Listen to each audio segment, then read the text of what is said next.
Comment mieux gérer ses dépenses personnelles? C'est le sujet de cette vidéo et je vais vous montrer comment vous allez pouvoir mieux gérer votre budget en utilisant une règle très simple qui est la règle des 50, 30, 20. Alors ce n'est pas moi qui ai inventé cette règle. Cette règle, elle a été inventée par Elizabeth Warren qui est une femme politique et universitaire américaine. Alors si vous êtes prêts, je vais vous présenter tout ça dans cette vidéo. C'est parti!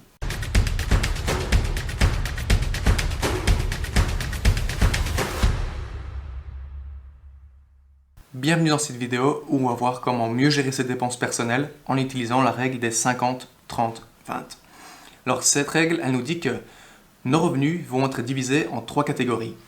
50% de nos revenus vont être utilisés pour nos dépenses essentielles. Alors je vais expliquer plus en détail dans cette vidéo. 30% de nos revenus vont aller pour nos loisirs. Et enfin, les 20% qui restent vont aller pour notre épargne et pour rembourser nos dettes. Dans ces dépenses essentielles, on va retrouver toutes les dépenses obligatoires dont vous avez besoin pour vivre. On y retrouve le loyer ou le crédit hypothécaire si vous êtes propriétaire de la maison dans laquelle vous habitez.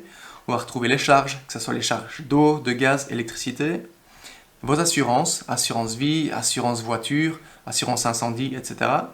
Votre abonnement téléphonique, les transports, que vous ayez au travail en voiture ou que vous ayez au travail en transport en commun, c'est une dépense dont vous ne pouvez pas passer à côté. Et ensuite, la nourriture.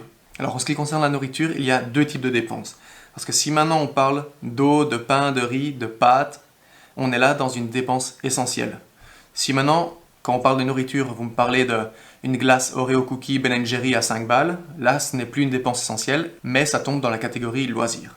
Dans cette catégorie loisirs dont on parle justement, on va retrouver les restaurants, les vêtements, si vous aimez faire du shopping, coiffeur, tous les abonnements du type Netflix et vos hobbies, comme par exemple la pêche ou peu importe votre passion. Ensuite, dans épargne et dette, qui représente 20% de votre revenu, on va retrouver le fonds d'urgence, l'épargne, les dettes, comme par exemple un crédit à la consommation, carte de crédit et votre retraite, c'est-à-dire votre cotisation pour votre retraite. On va s'arrêter 2 secondes sur le fonds d'urgence qui pour moi est la partie la plus importante de cette catégorie. Le fonds d'urgence, ça va être une sorte d'épargne, une somme d'argent que vous allez mettre de côté pour faire face aux imprévus. Ce fonds d'urgence doit représenter environ 6 à 12 mois de dépenses essentielles. Si maintenant votre revenu est de 1 800 € net, vos dépenses essentielles représentent 50%, c'est-à-dire 900 €, votre fonds d'urgence devrait être entre 5 à 10 000 €. Et ce fonds d'urgence va servir à faire face à tous les imprévus que vous pouvez avoir dans votre vie. Que ce soit la perte d'un emploi, un accident de voiture, une tuyauterie à remplacer dans la maison. Ce fonds d'urgence va servir à payer toutes ces petites choses qu'on n'avait pas prévues dans notre budget. Pour vous donner un exemple concret, on va prendre une personne qui a un salaire net de 1 800 €. Ces 1 800 € vont être répartis en 50, 30, 20. 50%, c'est-à-dire 900 € vont aller pour les dépenses essentielles. Ensuite, 30% vont être consacrés aux loisirs, ce qui représente environ 540 €. Et 360 €, 20%, va aller pour les épargnes et les dettes, comme le fonds d'urgence, carte de crédit, remboursement, etc. Alors vous allez me dire que sur papier, en théorie, ça a l'air facile, mais qu'en réalité, c'est beaucoup plus compliqué, et je suis entièrement d'accord avec vous. Puisque cette règle des 50, 30, 20, c'est 10% de théorie, et ça va être 90%, 90% pour les amis français, 90% de discipline. Mon conseil pour mieux budgétiser et mieux gérer vos dépenses personnelles, ça va être de créer un fichier Excel ou un tableau comme je vous le présente juste ici.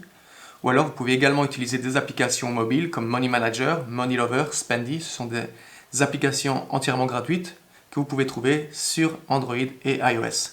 La première chose à faire pour mieux gérer votre budget, ça va être de calculer votre revenu net. Une fois que votre revenu net est calculé, vous allez le diviser en 3 catégories.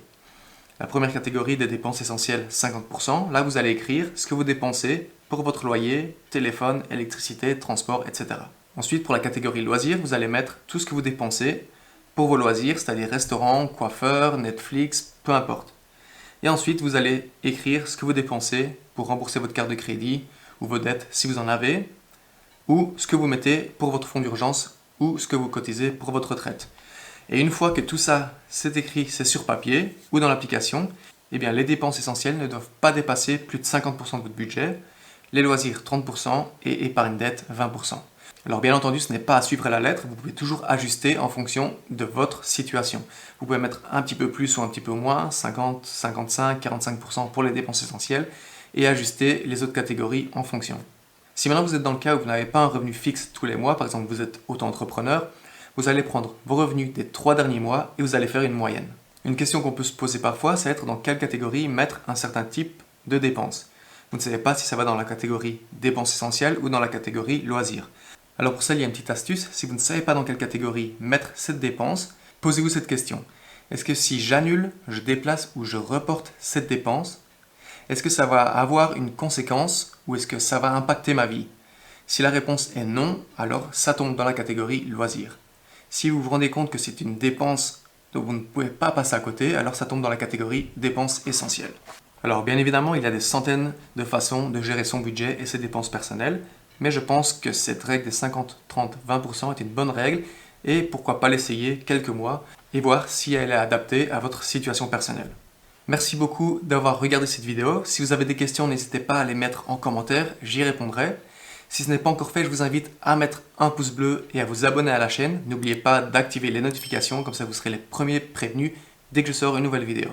Alors, en attendant la prochaine vidéo, je vous dis salut, ciao ciao.